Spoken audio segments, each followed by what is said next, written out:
Hello guys, welcome to Tech Tricks tutorial. In today's video, I will show you how to cancel your Quillbot subscription.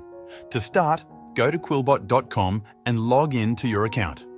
Once you're logged in, look at the top right corner of the screen and click on your profile icon. From the drop-down menu, select Account Details. On the Account Details page, click on the Your Plan option.